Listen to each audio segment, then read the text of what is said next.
अस्सलाम वालेकुम नाज़रीन, प्रोग्राम फोकस सां गॾु मां आहियां जी होस्ट सबा अदनान। ऐं हिन वक़्तु स्टूडियो में मूंसां मौजूद आहिनि नौजवान सहाफ़ी तजिया निगार सनाउल्लाह हाशमानी। अस्सलाम वालेकुम। वालेकुम सलाम। नाज़रीन, गुज़िरियल ॾींहुं लाड़काणे में मीडिया सां गुफ्तगू कंदे बिलावल ज़रदारी इलाही खोड़ सारी ॻाल्हियूं कयूं, जंहिंमें मेन ॻाल्हि उन्हनि जी हुई त जमहूरियत जी बका लाइ सियासी हल ॻोल्हणु घुरिजे। हाणे उहो जमहूरियत जी बका लाइ सियासी हल ॻोल्हणु घुरिजे उन्हनि चयो, ऐं उन लाइ करे उनखे मद्देनज़र रखंदे सभिनी सियासी जमातनि खे उन्हनि चयो त गॾु थियणो पवंदो। उनजो आसिफ अली ज़रदारी साहब जे नाले उन्हनि चयो त उन्हनि खे किरदारु अदा करणो पवंदो। लेकिन सनाउल्लाह, मुंहिंजो सुवालु तव्हां सां इहो आहे त छा सिर्फ़ु आसिफ अली ज़रदारी साहब इहे किरदारु अदा करे सघनि था? ॿियूं सियासी जमातियूं कीअं किरदारु अदा करे सघनि थियूं, उहो ॿुधायो। ॾिसो, जेको गुज़िरियल ॾींहुं बिलावल साहब ॻाल्हि ॿोल्हि कई आहे, तमामु बहितरीनु उन्हनि इहो पंहिंजो काराइतो मौक़िफ़ रखियो आहे त जेके मुल्क जूं सियासी जमातूं आहिनि उहे जमहूरियत जी बका लाइ मुल्क ख़ातिर, सियासी इस्तेहकाम ख़ातिर, मुआशी इस्तेहकाम ख़ातिर पंहिंजो किरदारु अदा कनि। उन में उन्हनि इहो बि चयो आहे त इन में सदर आसिफ अली ज़रदारी साहब जेको आहिनि उहे पंहिंजो किरदारु अदा करे सघनि था। ऐं नो डाउट हू जंहिं मनसब ते वेठल आहिनि, आइनी उहिदो आहे ऐं जेको आहे सो हेड ऑफ स्टेट आहिनि, सदर पाकिस्तान आहिनि, त उहो पंहिंजो हिकिड़ो जेकी सदर जो ऐवान सदर आहे या सदर जो ऑफिस आहे उहो हिकिड़ो सुठो किरदारु अदा करे सघनि था। उन सां गॾोगॾु सदर आसिफ अली ज़रदारी साहब पाण हिकिड़ा सीनियर सियासतदान आहिनि, मुफ़ाहिमत जा बादशाह बि पाकिस्तान जे अंदरि उन्हनि खे सॾियो वेंदो आहे। सो जेके सियासी दाव पेच आहिनि, सियासी ॾुखियाईनि मां कीअं निकिरिजे, सो उन्हनि खां वधीक मां नथो सम्झां को बहितर ॼाणींदो हुजे। जेकी तहरीक इंसाफ़ जी जीअं हुकूमत आहे या उन्हनि जे मथां कैसिस डेवलप पिया थिया या इन खां पहिरियां नून लीग सां जेके उन्हनि जो मामलात हलिया उन दौर में, मुशरफ जे दौर में, मतिलबु हिकिड़ो डिघो सफ़र आहे, सियासी सफ़र आहे, जंहिंमें उन्हनि ॾुखियायूं ॾिठियूं आहिनि ऐं इन क़िस्म जा जेके सियासी बहरान आहिनि उन्हनि उहे ॾिठा आहिनि। ऐं इन ई कॉन्टेक्स्ट में बिलावल साहब बि ग़ालिबन चयो हूंदो त सरदार साहब ने पंहिंजो किरदारु अदा करे सघनि था या उन्हनि खे अदा करणु घुरिजे। हाणे अचूं था जेको बिलावल साहब पंहिंजी स्पीच जे अंदरि सियासी बहरान जी ॻाल्हि कई आहे। हिकु तरफ़ असां ॾिठो त हुकूमत बार बार तहरीक इंसाफ़ खे ॻाल्हियुनि जी आच कंदी रही। अचो टेबल ते वियो, पाण ॻाल्हियूं कयूं था ऐं जेको अॻिते वे फॉरवर्ड आहे उहो रस्तो कढूं था ऐं अॻिते वधण जी ॻाल्हि कयूं था। तहरीक इंसाफ़ बार बार जवाबु ॾींदी रही ऐं उनजो हिकिड़ो ई मौक़िफ़ रहियो आहे त असां उहे ॻाल्हियूं जेके आहिनि असां इस्टेब्लिशमेंट सां कंदासीं। ऐं छो जो तहरीक इंसाफ़ जो हिकिड़ो ज़ाती तौरु पंहिंजो हिकिड़ो मौक़िफ़ आहे त जेकी हुकूमत आहे उहा फार्म 47 ते आयल आहे, उन्हनि जे अख़्तियार में कुझु बि न आहे ऐं जेको बि फ़ैसिलो थिए थो या जेकी ताक़तवर धुरियूं आहिनि उन्हनि जे ई हथ में अख़्तियार आहिनि ऐं जेकॾहिं ॻाल्हियूं थियनि त उन्हनि सां ई ॻाल्हियूं थियनि, उहे ई फ्रूटफुल रिज़ल्ट ॾेई सघंदियूं। बाक़ी हुकूमत सां जेके ॻाल्हियूं थींदियूं उन में को रिज़ल्ट न निकिरी सघंदो। इहो तहरीक इंसाफ़ जो वाज़े मौक़िफ़ रहियो आहे इन सॼी सूरत हाल में। हिकु भेरो ॿीहर ॾिठो त असां जेको वज़ीर आज़म शहबाज़ शरीफ़ साहब ॻाल्हियुनि जी दावत ॾिनी तहरीक इंसाफ़ खे। तहरीक इंसाफ़ ॻाल्हियुनि खे क़बूल कोन कयो, पर उन सां गॾोगॾु जेके तहरीक इंसाफ़ जूं ॿियूं इतिहादी जेके मुख़ालिफ़त जूं जमातूं आहिनि, जंहिंमें महमूद ख़ान अचकज़ई साहब आहे या राजा नासिर साहब आहिनि या ॿियूं जेके जमातूं आहिनि, उहे ॿुधूं था त ॻाल्हियुनि जे लाइ एग्री आहिनि ऐं उहे जेको आहे सो ॻाल्हियूं करणु चाहिनि था। पर हाणे ॾिसिजे त जेकॾहिं पाकिस्तान तहरीक इंसाफ़ खे इन्हनि ॻाल्हियुनि मां कढी छॾियूं त पोइ ॻाल्हियूं थींदियूं कहिड़े एजेंडा ते, कंहिंसां थींदियूं, कंहिंजे लाइ थींदियूं ऐं छा गारंटी आहे त तहरीक इंसाफ़ जेके ॻाल्हियूं महमूद ख़ान अचकज़ई साहब तय करे ईंदा उन्हनि ते उहो उते क़ाइमु रहंदी, त PTI जो जेको बानी आहे उहो उन्हनि ते ॻाल्हियुनि ते क़ाइमु रहंदो ऐं पोइ जेके मामलात आहिनि उहे बहितर थींदा। जेकी सियासी चिकताण आहे असांजे हिन वक़्तु मुल्क में उहा घटि थी वेंदी। इन जी का बि गारंटी जेको आहे न नथी ॾेई सघिजे त तहरीक इंसाफ़ जेको आहे महमूद ख़ान अचकज़ई जे चवण ते सभु कुझु सरेंडर करे वठंदी, इहो मुमकिन न आहे। पर जॾहिं ॿियूं जमातियूं अगरि तयारु आहिनि ॻाल्हाइण लाइ, ॻाल्हियूं करण लाइ, त पोइ PTI छो न तयारु आहे? जबकि बिलावल ज़रदारी साहिब जी स्पीच में क्लियर हुयो मुफ़ाहिमत त ज़ाहिरी ॻाल्हि आहे हाणे सभु वेहंदा त ॻाल्हि थींदी न। त हे हिकिड़ी जमात अहिड़ी छो आहे जेको ॻाल्हियुनि जी पहिरियों त ॻाल्हि करे पई, बैकडोर तयारु बि आई थिंक ॻाल्हियूं हलनि पियूं, हाणे छो तयारु न आहे? ॾिसो, बैकडोर त ॻाल्हियूं हलनि थियूं, हुननि जो मौक़िफ़ आहे त असां ॻाल्हियूं कयूं सिधी रीति इस्टेब्लिशमेंट सां। ऐं इस्टेब्लिशमेंट बार बार असांजी फ़ौज जे तरफ़ां बि इहो मौक़िफ़ क्लियर आयो आहे त असांखे सियासत में न गिलियो वञे, असांजो सियासत सां को तालुक़ु कोन्हे। हुननि जो त पंहिंजी सियासी जेके धुरियूं आहिनि उन्हनि सां जेको आहे सो ॻाल्हायो, छो त रियासत जो जेकी हुकूमत आहे उहा रियासत आहे। रीज़न ॿुधायो PTI इस्टेब्लिशमेंट सां डायरेक्ट छो थी ॻाल्हाइण? उनजो सबबु वॾो इहो आहे त PTI सम्झे थी त जेको असुल ताक़त आहे या असुल जेको पावर डिसीजन जेको हब आहे, दे थिंक कि डिसीजन मेकर उहा आहिनि त असां उन्हनि सां डायरेक्ट ॻाल्हायूं। हू PTI इहो सम्झे थी त हुकूमत सां ॻाल्हाइण सां असांजी ॾुखियायूं घटि कोन थींदियूं, जबकि इहा आहे हक़ीक़त। चई सघिजे थो कंहिं हद ताईं शहबाज़ शरीफ़ साहब जेकॾहिं गारंटी जेकॾहिं खणनि था जेके मुतालबात आहिनि तहरीक इंसाफ़ जा त छा शहबाज़ शरीफ़ साहब उहे ख़तमु करे सघनि था? छो जो DGISPR साहब जो क्लियर मौक़िफ़ आहे पंहिंजी प्रेस कॉन्फ्रेंस जे अंदरि त उनखे बानी खे ज़हनी मरीज़ बि उन्हनि करार ॾिनो ऐं सॼो ॿुधायो त उन सां का बि रिआयत न थींदी। बार बार इहो ज़िक्र थींदो रहियो आहे त जंहिं बि मिलिट्री इंस्टॉलेशन्स ते हमला कया उन्हनि जे लाइ का बि रिआयत न आहे, ज़ीरो टॉलरेंस आहे, उन्हनि जे ख़िलाफ़ केसिस हलनि पिया। ऐं असां ॾिठो त जेके 9 मई वारा वाक़िया थिया उन्हनि में तहरीक इंसाफ़ ई नज़र आई, उन्हनि जे सभिनी अॻुवाणनि ते जेको आहे सो केसिस आहिनि। सो तहरीक इंसाफ़ खे त इहा ख़बर आहे त जेकॾहिं असां ॻाल्हाईंदासीं हुकूमत सां त मे बी उन्हनि जे लाइ जेके सियासी माना हू सम्झनि था त असांजे लाइ ॾुखियायूं आहिनि उहे घटि नथी सघनि। सो उनजे लाइ हू चवनि था त असां इस्टेब्लिशमेंट सां ॻाल्हायूं, उन्हनि वटि हक़ीक़ी पावर आहे ऐं उहे ई असांजे लाइ कुझु करे सघनि था। ऐं इस्टेब्लिशमेंट हुननि सां हिन वक़्तु कंहिं बि मतिलबु ॻाल्हियुनि जे मूड में न आहे। पहिरियां कुझु ख़बरूं साम्हूं आयूं त ॻाल्हियुनि जे लाइ कुझु पोज़ीशन जेकी आहे सूरत हाल जेकी आहे उहा ठही वई आहे ऐं माइट बी पॉसिबल त उहे ॻाल्हियूं शुरू थियनि। पर उन खां पोइ वरी असां ॾिठो त तहरीक इंसाफ़ जे बानी जो हिकिड़ो अहिड़ो ट्वीट आयो जेको मतिलबु जंहिं हिन सॼी बाहि खे वधीक भड़कायो ऐं उन मां इहो तासुर मिलियो त तहरीक इंसाफ़ जो बानी बि नथो चाहे हा या उन्हनि बिगाड़े छॾी या वरी जेके इहे सोशल मीडिया हैंडलर्स आहिनि उन्हनि जा उन्हनि बिगाड़े छॾी। इहो त ख़ैर उहो जेको वधीक तहरीक इंसाफ़ जा अॻुवान बहितर ॼाणनि था त इहो मामिलो किथां जेको आहे शुरू थियो आहे। ॿियो तहरीक इंसाफ़ में सभ खां वॾो जेको मसइलो आहे त तहरीक इंसाफ़ जे अंदरि धड़ाबंदी आहे, ग्रुप बंदी आहे। अलीमा ख़ान जो ग्रुप अलॻि आहे, पंहिंजो जेको अॻूणो वॾो वज़ीरो KP जो अलीम जा ग्रुप्स आहिनि, शेख वकास अकरम जो अलॻि ग्रुप आहे, सलमान अकरम राजा अलॻि आहे। त मतिलबु खोड़ अॻुवाण साम्हूं अची विया आहिनि जीअं ग्रुप बंदियूं आहिनि। हर कंहिंजो नैरेटिव अलॻि आहे, हर कंहिंजो मौक़िफ़ अलॻि आहे। बिल्कुलु त हाणे कंहिंजे मौक़िफ़ ते कंहिंजी गारंटी ते अगरि फॉर एग्ज़ाम्पल इस्टेब्लिशमेंट ॻाल्हाए बि हिननि सां त तहरीक इंसाफ़ पाण हिकु पेज ते कोन्हे। पर इहो मुमकिन बहितर इहो आहे त इस्टेब्लिशमेंट खे साइड ते रखी करे सियासी जमातुनि सां ॻाल्हाइणु घुरिजे, सियासी कुवतुनि सां ॻाल्हाइणु घुरिजे। जीअं बिलावल जी स्पीच ते वापसि अगरि असां अचूं त बिलावल जी स्पीच में हरी घड़ी इहो ई हो न मैसेज के भई तव्हां ॻाल्हि कयो असां सां या ॻाल्हियुनि जे लाइ करे PTI खे इहो कंसेप्ट क्लियर त आहे न असां ॻाल्हियूं सियासी जमातुनि सां कंदासीं त को मसइले जो हल निकिरंदो। ॾिसो इहो त तय आहे त मसइले जो हल जेको आहे उहो सिर्फ़ु ॻाल्हियुनि जे अंदरि आहे। बिल्कुलु उहो जेसि ताईं सभु जमातूं मुल्क ख़ातिर, सियासी इस्तेहकाम ख़ातिर, मुआशी इस्तेहकाम ख़ातिर, हिन मुल्क जी बका ख़ातिर, जमहूरियत ख़ातिर जेसीं ताईं गॾु न विहंदियूं तेसीं ताईं मामला बहितर कोन थींदा। अच्छा, इन्हनि सॼनि सियासी मामलनि जो जेको असरु आहे उहो असांजे आम आवाम ताईं बि पहुचे थो न। अफ़रा तफ़री रहे थी, तव्हांजी मईशत जेकी आहे उहा स्टेबल कोन थी सघे इन्हनि अफ़रा तफ़री जी करे, फॉरेन इन्वेस्टमेंट तव्हां वटि कोन थी अचे इन्हनि सियासी इशूज़ जे करे। तव्हांखे ख़बर आहे इन जो जेको असरु आहे उन जा इफेक्ट्स त ज़रूरु पवनि था। हल बि नथा पवनि। ॻाल्हियुनि जो जेको मतिलबु हल आहे हिन सॼे मसइले जो सियासी बहरान जो जंहिंखे इंडिकेट कयो बिलावल साहब, सो उनजो हल जेको आहे उहो इन में ई आहे त टेबल टॉक थिए। टेबल टॉक उन सूरत में थींदी जॾहिं सभु सियासी जमातूं हिकु नुक़्ते ते मुतफ़िक़ थींदियूं। बिल्कुलु ठीकु आहे। जेसिताईं मुतफ़िक़ नथियूं थियनि, जेकॾहिं पाण असां तव्हांखे कंहिं ॻाल्हि ते ॻाल्हाइणो आहे, वेहणो आहे, बहस करिणो आहे त पाण कंहिं एजेंडा रखंदासीं त असांखे हिननि ॻाल्हियुनि ते ॻाल्हाइणो आहे। पर जेके ॻाल्हियूं तहरीक इंसाफ़ चवे थी त जिन ते ॻाल्हाइणु चाहे थी, मूंखे नथो लॻे त शहबाज़ शरीफ़ साहब में एतिरी कैपेसिटी आहे या उहे एतिरो अफोर्ड करे सघनि था या जेकी गवर्नमेंट आहे नून लीग जी उहा अफोर्ड करे सघे थी त उन्हनि मुतालबनि ते उन एजेंडा ते उन्हनि सां वेही ॻाल्हि ॿोल करे। इहा हिकिड़ी हक़ीक़त आहे। सो ॿी शइ इहा आहे, हिकिड़े पासे असां ॾिसूं था त वज़ीर आज़म शहबाज़ शरीफ़ ॻाल्हियुनि जी आच करे थो, ॿिए पासे जेके नून लीग जा वज़ीर आहिनि उहे वरी अहिड़ा बयानात ॾियनि था जंहिंमां इहो तासुर मिले थो त नून लीग कंहिं बि ॻाल्हि ॿोल जे हक़ में न आहे या वरी उनजो जेको स्टांस आहे ईअं फील थिए थो शायदि उहे के ॿिए हंधा फीड थियनि था त जीअं ॻाल्हियुनि जो सिलसिलो अॻिते न वधे, ॻाल्हियुनि वारो माहौल पैदा न थिए। सो इन में ई सभु कुझु आहे।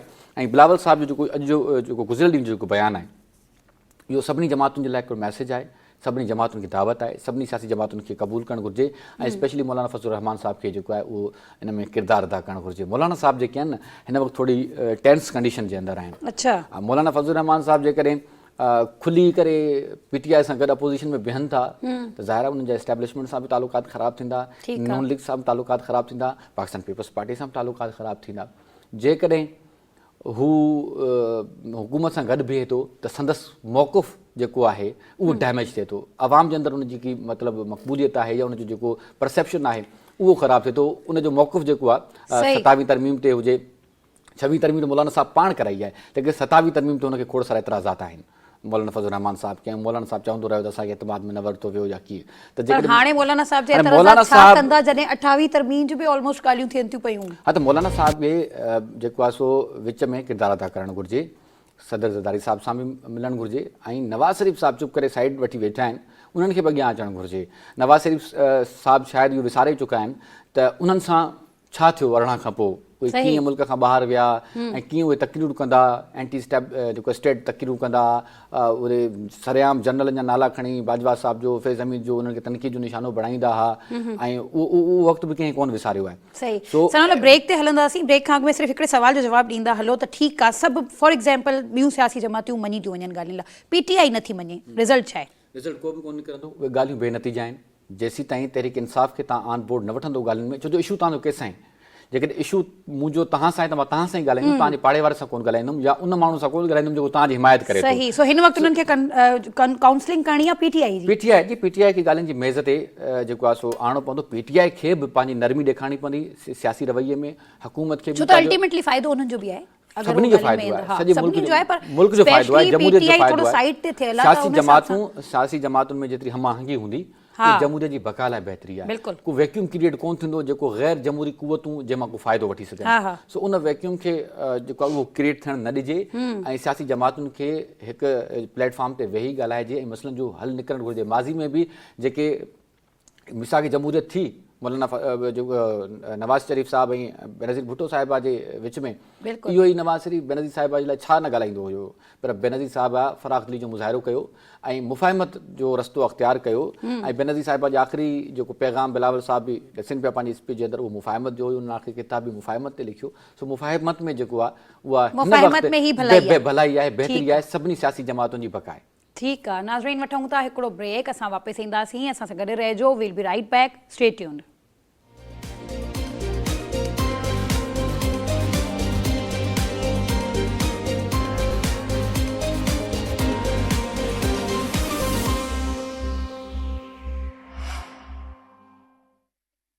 वेलकम बैक नाज़रीन, तव्हांखे वेलकम कंदासीं प्रोग्राम फोकस में। अॼु सिक्योरिटी इदारनि जी तरफ़ां कराची खे तबाही खां बचाइण लाइ हिकु वॾी ऑपरेशन थियो। हिकु नींगरी जंहिंखे दहशतगर्दी लाइ तयारु कयो पियो वञे, आपघाती करण जी उनखे ट्रेनिंग ॾिनी वई, उनजो ब्रेन स्टॉर्म कयो वियो, उनखे उन्हनि रेस्क्यू कयो आहे। हिन हवाले सां ॻाल्हाईंदासीं। सनाउल्लाह, छा थो हले पियो कराची में? जी बिल्कुलु, अॼु जीअं तव्हां चयो त कराची खे वॾी तबाही खां बचायो वियो आहे, इहा बिल्कुलु हक़ीक़त आहे। ऐं इदारनि खे जस हुजे जिन वक़्ताइती कार्रवाई करे इन नींगरी खे रेस्क्यू कयो आहे, ऐं जेको उनखे कंहिं वॾी तबाहीअ खां जेको आहे उहो कराची खे बचायो वियो आहे। बेसिकली जेकी दहशतगर्द गिरोह आहे, तंज़ीम आहे BLA, ॿुधायो पियो वञे, इन न्याणी खे सोशल मीडिया जे ज़रिए उन सां कॉन्टेक्ट कयो, उनजी ब्रेन वॉशिंग कई वई, ऐं उनखे ब्रेन वॉश करण खां बाद में जेको उनखे इहो चयो वियो त तोखे को वॾो कमु करिणो आहे। ऐं शायदि पोइ उन का एक्टिविटी अहिड़ी कई हूंदी जंहिंखां पोइ इदारनि खे उनजी सुध थी, जंहिंखां पोइ इदारनि जेको आहे उन ते एक्शन वरितो ऐं उन न्याणी खे रेस्क्यू कयो वियो। ऐं न्याणी उहा ज़ेरे तालीम आहे, स्टूडेंट आहे, उहा ॿुधाए थी। उनजी वालदा बि उन सां गॾु हुई। अॼु जेकी घरू वज़ीर आलमजार साहब, एडिशनल IG जेको आहे सो CTD आज़ाद ख़ान ऐं जावेद आलम मोडो साहब जेकी प्रेस कॉन्फ्रेंस कई आहे, उन में उहा छोकिरी बि वेठी हुई, ग़ालिबन उनजी माउ उन सां गॾु हुई, उहे वेठियूं हुयूं। ऐं उन छोकिरी सॼो जेको पंहिंजी कहाणी आहे उहा हिकु वीडियो जे अंदरि उन में सॼो उहो ॿुधायो आहे। ऐं इहा वक़्तसिर कार्रवाई जेकी पुलिस कई आहे, इन में CTD जसल आहे, कानून जेके कानून लागू कंदड़ इदारा आहिनि उहे जसल आहिनि। हाणे ॾिसिजे त शागिर्दनि खे ई जेको आहे सो उहो छो थो इहो टारगेट करे, उन्हनि जी ब्रेन वॉश करे दहशतगर्दी ॾांहुं मुंतक़िल कयो वञे। इहो पुराणो टैक्टिस आहे। पहिरियां भर्तियूं थींदियूं हुयूं, जेको आहे सो इहे जेके दहशतगर्द तंज़ीमूं आहिनि, दहशतगर्द गिरोह आहिनि, उहे पंहिंजे लाइक माइंडेड या अहिड़ा नौजवान जेके ॾिसंदा हुआ थोरा जज़्बाती आहिनि, उन्हनि खे कंहिं न कंहिं तरीक़े सां मिसगाइड करे पाण ना जेको आहे वठी वेंदा हुआ। पोइ उन्हनि खां ब्रेन स्टॉर्मिंग करे पोइ उन्हनि जा सुसाइड अटैक्स कराईंदा हुआ, उन्हनि खां दहशतगर्दी जूं कार्रवायूं कराईंदा हुआ। हाणे छा थो थिए, हाणे सोशल मीडिया जो ज़मानो आहे। सोशल मीडिया ते उन्हनि जा रिक्वायरमेंट जेके आहिनि, जेको एजेंट्स वेठल आहिनि, जेके उते मुख़्तलिफ़ माण्हुनि सां, मुख़्तलिफ़ शागिर्दनि सां कॉन्टेक्ट कनि था, उन सां कॉन्टेक्ट करे। हाणे ग़ालिबन मुंहिंजे ख़्याल में हिननि छोकिरी सां बि इंस्टाग्राम ते ई कॉन्टेक्ट कयो वियो। सो मुख़्तलिफ़ प्लेटफॉर्म्स खे यूज़ कयो वञे थो दहशतगर्दनि जे तरफ़ां। ऐं उहे दहशतगर्द जेके आहिनि उहे उन्हनि शागिर्दियाणनि खे या शागिर्दनि खे, उन्हनि नौजवाननि खे वर्गलाए पंहिंजे उन में जेको उनजो नैरेटिव आहे उन में आणे छॾनि था, ऐं पोइ उन्हनि खे चवनि था त तव्हांखे रियासत मुखालिफ़ बयानियो जेको उन्हनि जो आहे जेको आहे उन ते उन्हनि खे उनजो जेकी ब्रेन स्टॉर्मिंग थिए थी या जेको उनजो ब्रेन वॉश थिए थो उहो सॼो रियासत मुखालिफ़ बयानीअ ते थिए थो जेको सरासर कूड़ ते ॿधल आहे। सही दहशतगर्दनि वटि जेको बि बयानियो आहे उन में का हक़ीक़त कोन्हे, कूड़ ते ॿधल आहे, हिकिड़ो पंहिंजो उन्हनि जो हिकिड़ो नैरेटिव आहे, उनखे दहशतगर्दी करणी आहे। ज़ाहिर आहे इन्हनि जा जेके मतिलबु इंडिकेटर्स आहिनि उहे असांखे ख़बर आहे कंहिंसां मिलनि था, उहे ज़ाहिर इंडिया सां ई मिलनि था ऐं इन्हनि दहशतगर्द तंज़ीमुनि खे इंडिया ई सपोर्ट करे पियो, इंडिया ई फंड करे पियो त तव्हां पाकिस्तान जे अंदरि जेको आहे सो अमन अमान खे ख़राबु कयो, छो जो उहो असांजो दुश्मन आहे ऐं ज़ाहिर आहे उहो इन क़िस्म जा टैक्टिस माज़ी खां इस्तेमालु करे पियो, हाणे बि करे पियो, उहो यकीनन अॻिते बि इहो कंदो। पर असांजा इदारा अॼु जी कार्रवाई खां पोइ सम्झ में अचे थो त अलर्ट आहिनि। ऐं एडिशनल IG साहब जेको ॿुधाइनि पिया त कहिड़े तरीक़े सां उन निगरी खे जेको ट्रैक कयो वियो ऐं उनजो माइंड वॉश करे ऐं उनखे आंदो वियो पंहिंजी लाइन ते।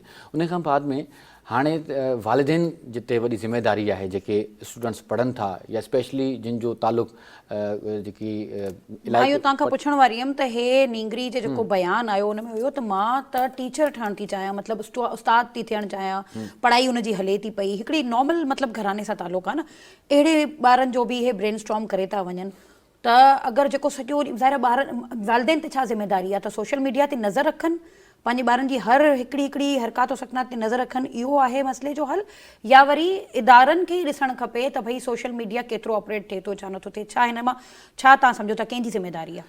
ॾिसो ज़िम्मेदारी ॿिन्ही जी आहे। जीअं एडिशनल IG हिकिड़ो ज़बरदस्त जुमिलो चयो त असां इन नीगरी खे जवाबदार नथा सम्झूं ऐं इनखे क्रिमिनल जस्टिस सिस्टम ॾांहुं बि नथा खणी वञूं। ऑब्वियसली हुनजो ब्रेन स्टॉर्म थियो उनजे करे हुन चयो आहे त असां कोशिशि कंदासीं त न्याणी पढ़े ऐं वरी जेको आहे सो उहो पंहिंजो ख्वाबु पूरो करे टीचर थिए, जेको हुनजी पंहिंजी ख़्वाहिश हुई। अच्छा, ज़िम्मेदारी सभ खां पहिरियां वालिदैन जी आहे, घर मां जेको आहे न हर शइ शुरू थिए थी। पहिरीं दरसगाह बि जेको आहे सो माउ जी हंज हूंदी आहे, सो तरबियत बि वॾो फैक्टर आहे न सॼी सूरत हाल में। त वालिदैन खे बि नज़र रखणु घुरिजे त हुनजो जेको ॿारु आहे उहो जेको डिजिटल मीडिया यूज़ करे थो, सोशल मीडिया यूज़ करे थो, त उनजी एक्सेस कहिड़ी शइ ताईं आहे, कहिड़ो कॉन्टेंट वॉच करे थो, या अगरि कहिड़ो कॉन्टेंट वॉच करे थो, कहिड़नि माण्हुनि सां डिजिटल दुनिया जे अंदरि उहो कनेक्टेड आहे। डिजिटल दुनिया वसी दुनिया आहे, ठीकु आहे, मतिलबु हिकु क्लिक सां सॼी दुनिया तव्हांजे साम्हूं आहे, किथे बि तव्हां कंहिं बि शइ जी इंफॉर्मेशन वठो उहो तव्हांखे मिली वञे थी, कंहिं बि शइ जे हवाले सां रिसर्च कयो उहो तव्हांखे मिली वञे थी। सो उनजे लाइ उहो हिकिड़ी वसी दुनिया आहे, उन में नौजवान ज़ाहिर कुझु उनजो पॉज़िटिव इस्तेमालु कनि था, कुझु नेगेटिव इस्तेमालु कनि था, कुझु वरी के ॿिए जे हथु चढ़ी वञनि था, दुश्मननि जे एजेंडा ते हथु चढ़ी वञनि था। सो उहे वरी जेको आहे सो पोइ इन क़िस्म जा वाक़िया असांजे साम्हूं अचनि। अच्छा, हिन कॉन्फ्रेंस में होम मिनिस्टर सां गॾु चीफ पुलिस जेको जावेद आलम ओडो साहब बि मौजूदु हुया। हाणे मूंखे ॿुधायो त अॻियां उन्हनि कॉन्फ्रेंस में कोई अहिड़ो मसइले जो परमानेंट हल ॿुधायो आहे जेका कराची छा पूरे पाकिस्तान में ई ॿार जेका सोशल मीडिया यूज़ कनि था उन्हनि लाइ करे कोई अहिड़ो इन टाइप जो कोई प्रोटेक्शन कुझु उन्हनि ॿुधाई आहे? सो उन्हनि इहा ई मतिलबु अपील पे कई वालिदैन खे त उहे पंहिंजे ॿारनि ते नज़र रखनि, ऐं जेकॾहिं वालिदैन पंहिंजे ॿारनि ते नज़र रखंदा, जेकॾहिं मिसाल तव्हां साहिब औलाद आहियो ऐं तव्हांजा ॿार सोशल मीडिया यूज़ कनि था त तव्हांखे ख़बर हुजणु घुरिजे त तव्हांजो ॿारु छा पियो यूज़ करे, छो जो अञा हू उन एज में आहे जो हुनजो केर बि जेको आहे सो ब्रेन वॉश करे सघे थो, उहो कंहिं बि ग़लति रस्ते सां निकिरी सघे थो। हलो चलो दहशतगर्दी ॾांहुं भले न बि वञनि, पर आम सतह ते बि इहा रूटीन में वालिदैन खे ख़बर हुजणु घुरिजे त हुनजो जेको ॿारु आहे उनजी एक्टिविटीज़ छा आहिनि, छो जो सोसाइटी अहिड़ी थी चुकी आहे। माज़ी जे अंदरि ईअं न हो, माज़ी में सोशल मीडिया न हूंदी त जेकी फैमिलीज़ आहिनि उन्हनि जी पाण में क्लोज़नेस हूंदी, पंहिंजे अमड़ ऐं पीउ खे ख़बर हूंदी त मुंहिंजो पुटु केॾी महिल उथे थो, काॾे वञे थो, वरी शाम जो हुनजी घर में गैदरिंग्स थींदियूं हुयूं फैमिलीज़ जूं ऐं इंटरेक्शन थींदो हो न पाण में, हिकिड़ी कनेक्टिविटी हुई। उहा कनेक्टिविटी हाणे डिजिटल दुनिया में ख़तमु थी चुकी आहे। हाणे घर जे भातियुनि खे ख़बर न आहे त असांजो नौजवान केॾी महिल वियो, केॾी महिल घर आयो, कंहिंसां ॻाल्हाए थो, कंहिंसां नथो ॻाल्हाए, हुनजो दोस्त अहबाब जो सर्किल कहिड़ो आहे। सो हाणे दुनिया तक़रीबन जेको आहे असांजो जेको सोसाइटी आहे उहो चेंज थी चुकी आहे। त उन चेंज में असांजा जेके बुज़ुर्ग आहिनि या असांजे जेके वालिदैन आहिनि उन्हनि खे पंहिंजो बि किरदारु अदा करणु घुरिबो, ऐं हिन जदीद सिस्टम खे सम्झंदे त कहिड़े तरीक़े सां जेको तव्हांजो खोड़ सारा वाक़िया माज़ी में बि अहिड़ा थिया आहिनि त गेम्स जे एवज़ माण्हू गेम्स खेॾंदा आहिनि ॿार, ऐं हुनजे एवज़ ॿियनि सां ॿियनि मुल्कनि में या ॿियनि सां दोस्तियूं थियण, त इहा उहा ई वरी ॻाल्हि आहे त हे त आपघाती त हिकिड़ो वॾो मामिलो थी वियो, पर वैसे बि ब्रेन स्टॉर्मिंग त सुठी ॻाल्हि न आहे न। त इन हिसाब सां तव्हां सही था चओ त पेरेंट्स जी वॾी ज़िमेदारी आहे, ठीकु आहे। पर मां तव्हां खां पुछां थी, ऑफिशियली सोशल मीडिया पाकिस्तान में जीअं ऑपरेट थिए थो, उन जे लाइ कल्ह हिन कॉन्फ्रेंस में कोई अहिड़ी ॻाल्हि कई वई आहे? न, अहिड़ी का ॻाल्हि मुंहिंजे नज़र मां कोन गुज़री जेकी मूं ख़बरूं ॾिठियूं पए। पर चवण जो मक़सदु इहो आहे त इदारा पंहिंजो कमु कनि था। जेकॾहिं इदारा कमु न कनि हा त हा, हीउ वाक़ियो बि साम्हूं असांखे न अचे, हीअ कामयाबी बि इदारनि खे न मिले हा। सो इदारनि जी नज़र आहे त ज़ाहिर आहे इदारनि जी नज़र आहे, इदारा पंहिंजे तरीक़े सां कमु कनि पिया, पर उन सां गॾोगॾु सोसाइटी खे पंहिंजो किरदारु अदा करिणो पवंदो, वालिदनि खे पंहिंजो किरदारु अदा करिणो पवंदो। जेसिताईं वालिदैन ऐं सोसाइटी किरदारु अदा न कंदा तेसीं ताईं इदारा कुझु नथा करे सघनि। ऐं दहशतगर्दी जे ख़िलाफ़ु जेसीं ताईं आवाम मुतहद न आहे इन दहशतगर्दनि माइंड सेट खे शिकस्त ॾियण जे लाइ, जेसीं ताईं असांजो सोसाइटी जो हर माण्हू हर फ़र्द पंहिंजो जेको आहे सो हिसो न विझंदो, तेसीं ताईं इदारा जेके आहिनि उहे उन सतह ताईं कामयाबु न थी सघंदा जेको हू थियणु चाहिनि पिया। सो असांखे हुननि जो ॿांह ॿेली थियणो पवंदो, इदारनि सां गॾु बीहणो पवंदो। ठीकु आहे। अच्छा, हीअ त कराची जी ॻाल्हि थी वई। शिकारपुर में हिकिड़ो अफ़सोस तव्हां वाक़ियो थियो, जंहिंजे जे मथां फायरिंग थी ऐं घोटु मारिजी वियो, हुनजो भाउ मारिजी वियो। आहिनि इहे क़बीलाई तकरारियूं, आहिनि त इहे क़बीलाई झगड़ा। माज़ी में बि असां हिन मामले में ॻाल्हाईंदा रहिया आहियूं त मसइलनि जो हल छा आहे। अॼु बि मां तव्हांखां इहे सवाल कंदमि त घोटु मारिजी वञे, भाउ मारिजी वञे, हुनजो ड्राइवर मारिजी वञे, 52 अफ़राद टोटल इन फायरिंग में मरी विया, त छा ॻाल्हाईंदा हिन में? सभा बिल्कुलु ही जेको गुज़िरियल ॾींहुं जेको सान्यो आहे शिकारपुर जो, इहा क़बीलाई दहशतगर्दी आहे ऐं जी जेकी मज़म्मत कजे उहा घटि आहे। हिकु माउ जे साम्हूं उनजो जेको घोटु पुटु आहे उहो कुसिजी वञे, उन घोटु झंझ में वेठल उनजो नंढो भाउ बि मारिजी वञे, जेको हीअ क़बीलाई दहशतगर्दी आहे उनजो वर चढ़ी वञे, उनजी माउ ज़ख़्मी थिए, ड्राइवर बि उन में मारिजी वियो आहे जेको उन वाक़े में। इहो उन अमड़ जे लाइ उन सां छा गुज़रंदी हूंदी, उहा उन सॼे वाक़े जो उन जेको दर्द आहे, जेको पीड़ा आहे, उहा माउ ई सम्झी सघे थी, उनखे ॿियो को बि फील नथो करे सघे, जंहिंजो घोटु जेको छो त उनजी माउ जूं बसरतूं हूंदियूं। हाणे हीउ जेको तकरार आहे इहो गुज़िरियल रमज़ान में इहो शुरू थियो, जंहिंमें जेको आहे चक जो इलाइक़ो आहे कचे जो, उन में इहो तकरार शुरू थियो, जंहिंमें महर बिरादरी जा 2 ॼणा अगवा थिया हुआ। उन टाइम बि असां उन ते प्रोग्राम कयो हुयो ऐं असां कोशिशि कई हुई त इन इशू ते ॻाल्हाइजे ऐं इन तकरार जो को हल निकिरे, इन तकरार जो ख़ात्मो थिए। पर बदकिस्मती सां अॼु पाण जेॾी महिल ॻाल्हायूं था त उहो 2 ॼणनि जो जेको अगवा थियण वारो तकरार हुयो, मुंहिंजे ख़्याल में फ़रीद महर हुयो ऐं ॿियो आमिर महर हो, जेके अगवा थिया हुआ। सो उहो तकरार हाणे एतिरो त वधी वियो आहे जंहिंजे अंदरि 52 जे लॻभॻि ॿुधाइनि था त माण्हू जेके आहिनि उहे मारिजी चुका आहिनि इन सॼी तकरार में। ऐं उन में 21 जेके आहिनि उहे जतोई आहिनि, 29 महर आहिनि, 2 वाटेड़ू बि जेके आहिनि उहे इन तकरार में जेके आहिनि मारिजी विया आहिनि। हाणे इन तकरार में जेके मारिजी विया आहिनि सभिनी जो तालुक़ु उन्हनि सां कोन हूंदो जेके जिन जो पाण में क्लैश आहे, ज़ाहिर उन में बेगुनाह बि मारिजी विया हूंदा। सो हाणे इहो तकरार शिकारपुर ज़िले में बि आहे, इहो तकरार वरी महर जतोई जो वरी सखर ज़िले जे अंदरि बि आहे। हाणे असां ॾिठो त जॾहिं शिकारपुर में जेकी धाड़ेलनि जी सिलेंडर वारी तकरीब थी हुई, उन में सभई सरदार आया, सभिनी क़ौमुनि जा उहे वेठा ऐं इहा हिकिड़ी परसेप्शन ॾिनो वियो त हाणे ॼण त अमन थी वेंदो ऐं जेकी क़बीलाई दहशतगर्दी आहे इहा बि ख़तमु थी वेंदी। उन मुंहिंजी ग़ालिबन जेको मूंखे यादि पवे थो, उन तक़रीर में जिते घरू वज़ीर तक़रीर कई, उन तक़रीब जे अंदरि घरू वज़ीर इहो चयो त महर क़बीले में शेरियार ख़ान महर हुया मुंहिंजे ग़ालिबन, उहे वेठा हुआ, डॉक्टर इब्राहिम जतोई वेठो हुयो, उनखे चयो त तव्हां मिली करे तव्हां हिन मसइले जो हल कढो, तव्हां हिन बिरादरियुनि जा वॾा आहियो। हिन तकरार जो माज़ी में फ़ैसिलो थियो, वरी उनजी भञकड़ी थी। अच्छा, वरी ग़ालिबन जेको आहे सो ॿुधायो पियो वञे त इन जो 3 नवंबर ते फ़ैसिलो रिथियलु हो, उहा तारीख़ कैंसिल थी वई, छो जो कोई ग़ालिबन महरनि जो को क़त्ल थी वियो, उन खां बाद में वरी जेको आहे उनखे मतिलबु डिले थी वियो उन मर्डर जे करे, उन जेको महर बिरादरी जो थियो। सो हाणे इहो जेको सिलसिलो आहे उहो हलंदो पियो अचे, 54 जानियूं ज़ाया थी वियूं आहिनि। सभ खां वॾो सुवालु उहो आहे त उन जा जेके बिरादरी जा चङा मुड़ुस आहिनि, जतोईनि जा हुजनि या महरनि जा हुजनि, उन्हनि जो कहिड़ो उहे छा पिया किरदारु अदा कनि, पंहिंजे वोट बैंक सॼो उतां वठनि, सही पंहिंजी जेकी सरदारकी आहे, भोतारकी आहे, उहा सॼी उन्हनि जी इन्हनि माण्हुनि जे करे क़ाइमु आहे, क़ाइमु दाइमु आहे, लेकिन उन्हनि जे जान जे तहफ़ुज़ जे लाइ, उन्हनि जी फलाह बहबूद लाइ हू कहिड़ो किरदारु अदा कनि था, ज़ीरो किरदारु अदा कनि था। हाणे जेके 2 नौजवान ऑपरेशन में मारिजी विया आहिनि, पुलिस ऑपरेशन बि कयो आहे ऐं पुलिस दावा कई आहे त 3 ॼणा आहिनि ग़ालिबन जेके हिन में मारिजी विया आहिनि, जेके ॼञ ते जिन हमलो कयो उन में मुलविस हुआ 3 जेके उहे उन में 3 ॼणा ग़ालिबन मारिजी विया आहिनि। पुलिस जो किरदारु तव्हां कीअं था ॾिसो हिन में? पुलिस तव्हां चओ था त कयो आहे ऑपरेशन, त हुन में छा मतिलबु पॉज़िटिव आहे, नेगेटिव आहे? पुलिस पंहिंजी अच्छा, वैसे त मां तव्हांखे हिकिड़ो सवालु कयां, ठीकु आहे, तव्हां वारी ॻाल्हि त इहे जेका हिन जा चङा मुड़ुस आहिनि, हिन जो छा किरदारु आहे। जॾहिं ॿ क़बीला पाण में ठहण ई नथा चाहिनि, हे सिर्फ़ु ॿ क़बीलनि जी ॻाल्हि न आहे, असां माज़ी में बि ॻाल्हायो आहे गुज़िरियल ॾींहंनि में त क़बीला इलाही आहिनि, सूमर सिंध में इहे मसइला हलनि था पिया। न ॾिसो, हुकूमती सतह ते अगरि मां तव्हांखां पुछां हिन जे मां मसइले तव्हांखे जो ॿुधायां हल त इन हवाले सां सदर आसिफ़ अली ज़रदारी साहब पंहिंजो सखर में दौरो कयो हो, त उन्हनि चयो हो त भई तव्हां इन्हनि मसइला हल करायो। जंहिंखां पोइ असां ॾिठो त मेड़ में तकाफ़ला उहो कंहिंखे चयो? सभिनी सरदारनि खे, उतां जेके स्टेक होल्डर्स त आहिनि, हुननि त न ॿुधी तॾहिं त अञा मां हली हलनि था तव्हांखे न। स्टेक होल्डर्स खे चयो। उन खां बाद में असां ॾिठो त कुझु मेड़ में तकाफ़ला बि विया, कुझु तकरा बरदादरियुनि में ठाह बि थिया। लेकिन हीउ जेको झेड़ो आहे स्पेसिफिकली महरनि में ऐं जतोई जिंदर आहे, जेको लॉन्ग लास्टिंग हले थो पियो, मतिलबु साल थियण वारो, साल लॻभॻि थियण वारो हिन मामले में। जेको मूंखे यादि पवे थो त उहो गुज़िरियल रमज़ान में इहो सॼो मामिलो शुरू थियो हुयो।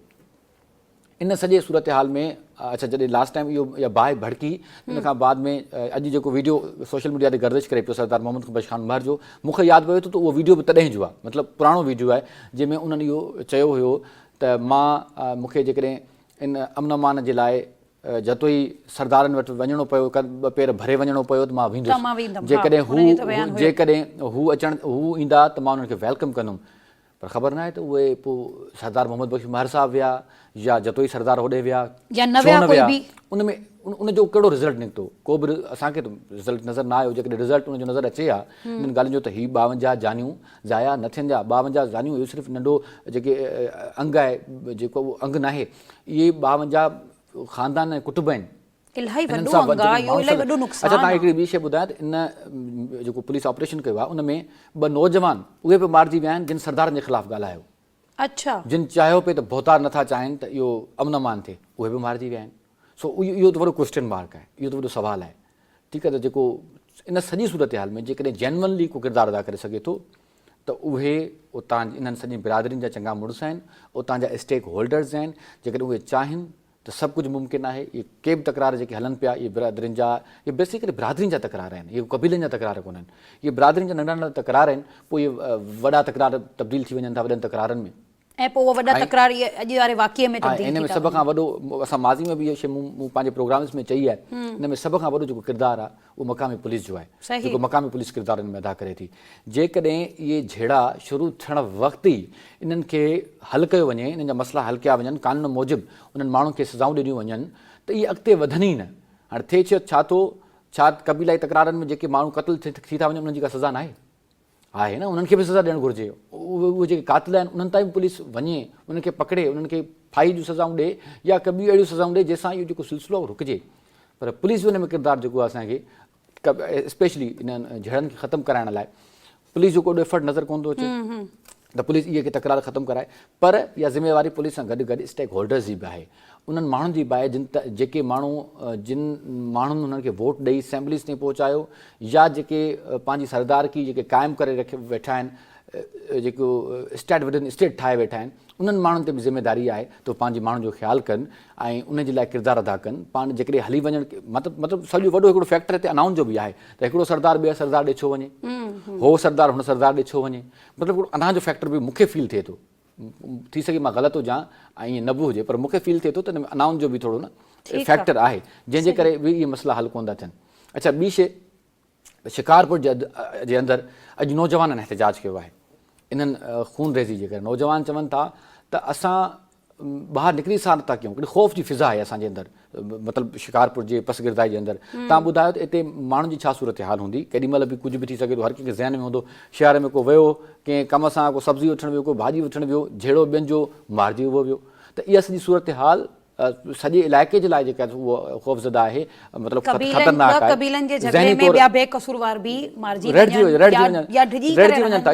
रहिजी वञनि था। अच्छा, उते उन्हनि शहर जो कारोबार मुतासिर थिए थो, सभा उन शहर जो कारोबार मुतासिर थिए थो, उन जा शहर जा माण्हू भोॻनि था। ठीकु आहे, गॾोगॾु ॿारनि जी तालीम मुतासिर थिए थी। ज़ाहिर आहे ॿिन्ही धुरियुनि में जिन जा झेड़ा आहिनि पाण में, महरनि जा जतुनि जा, उन जा ॿार तालीम खां महिरूम हूंदा, स्कूल त कोन वेंदा हूंदा, आज़ादाना स्कूल कोन वेंदा हूंदा। अच्छा, ॿी हिकिड़ी शइ मां हिन में चवणु चाहींदुमि त जेको घोटु नौजवान जेको क़तलु कयो वियो आहे, जेको उनजे पीउ जो बयानु पियो मूं ॿुधो, उनजो असांजो उन सॼे झेड़े सां को तालुक़ु ई कोन हुयो। जेकॾहिं असांजो को झेड़े सां तालुक़ु हुजे हा त असां पाण सां गॾु एटलीस्ट जॾहिं जंज खणी वञूं पिया, जैकमाबाद वञनि पिया जंज खणी, पाण सां गॾु हथियार खणी वञूं हा, असांजो उन सां तालुक़ु ई कोन हो। असांखे बसि ज़ात जी बुनियाद ते जेको आहे निशानो बणायो आहे। सो इहा सॼी सूरत हाल इंतिहाई अफ़सोस जोगी सूरत हाल आहे, ॻणती जोगी सूरत हाल आहे त जेकी पुरअमन सिंध धरती आहे उते ॾींहं ॾिठे जो घोट कुसिजी वञनि ऐं पंहिंजे अमड़ जे साम्हूं इहो को घटि सानियो कोन्हे कंहिं माउ जे साम्हूं को घोट पुटु हुजे ऐं उहो क़त्ल थी वञे। सो रियासत खे एक्शन करणु घुरिजे इन सॼे वाक़े ते ऐं ऐं स्पेशली इन्हनि भोतारनि जे ख़िलाफ़ु जेकॾहिं भोतार किरदार अदा नथा कनि त उनजे ख़िलाफ़ु रियासत कार्रवाई करे। सही त तव्हांजा माण्हू आहिनि, तव्हांजे टाइम असां वटि शॉर्ट आहे। बसि, ठीकु आहे। नाज़रीन, तव्हां अॼु जे प्रोग्राम में ॻाल्हियूं ॿुधियूं, ॾिठोसीं त ॿ क़बीला हुजनि या ॿ सियासी जमातूं हुजनि, मसइलनि जो हल मुफ़ाहिमत ई आहे, टेबल टॉक ई आहे, ॻाल्हाइणी आहे। वरी मिलंदासीं प्रोग्राम फोकस सां। असांखे इजाज़त ॾिजो। अल्लाह हाफ़िज़।